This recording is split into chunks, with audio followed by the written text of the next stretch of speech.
Oh, a presto, ciao! Sono partiti dal ponte di Bassano sferzato dalla pioggia. 7 esperti per testare il primo percorso cicloturistico dell'asparago veneto, un'iniziativa voluta dai consorzi di tutela dell'asparago di Bassano, Badoere e Cimadolmo e soprattutto dalle Proloco, da sempre in prima linea per la promozione dei territori e dei loro prodotti. Il percorso è stato studiato in maniera particolare con la collaborazione delle nostre Proloco e una grossa attività è stata fatta dall'Umpri regionale e dal presidente Follador. Lasciato il Brenta, i 7 collaudatori del percorso, progettato per appassionati ma anche per famiglie, sono stati accolti in Villa Imperiale, prima tappa a Galliera Veneta. Galliera Veneta ha produttori di asparagi, purtroppo non sono all'interno del circuito dei consorzi certificati. Consiglio a tutti quanti di venire a vedere il nostro parco, è gestito dalla Proloco, 6,5 ettari di territorio, tra laghetti, collinette e tutto quanto, certamente da vedere. Dopo il passaggio per Castelfranco, mentre dalla pioggia si passava lentamente ad un caldo sole primaverile, il gruppo è arrivato a Badoere per la tappa intermedia, dove ancora una volta è emersa l'importanza del volontariato nelle Proloco. Valorizzare il prodotto e nello stesso momento anche il territorio.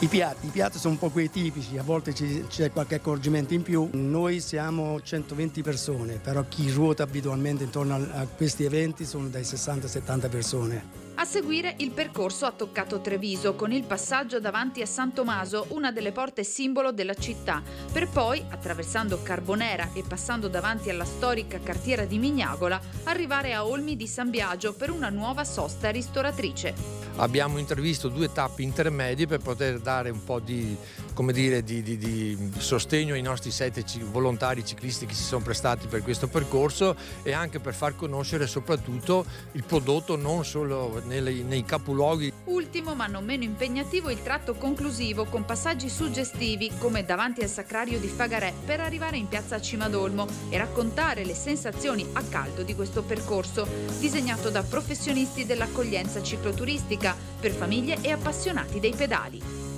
Ma sono circa 100 km all'incirca. Si porta via un impermeabile di sicurezza, qualche pezzo di ricambio, magari anche una barretta energetica, non si sa mai. Soddisfazione per questa unificazione ciclistica tra consorzi da parte del presidente veneto dell'Associazione Nazionale delle Proloco. È bello che questi passi in avanti di mettere assieme lo fanno le Proloco, che sono legate tutte al proprio campanile, però sanno ormai guardare in avanti e quindi mettersi in gioco insieme con tutti gli altri per valorizzare ancora di più i prodotti. Ma soprattutto dal presidente della Proloco di Cimadolmo. Sicuramente fare quest'unione di 3 prodotti marchiati DOP e IGP in un solo giorno da stesse persone penso che sia una cosa grande, cioè dimostriamo che con i prodotti tipici nostri uniamo un territorio.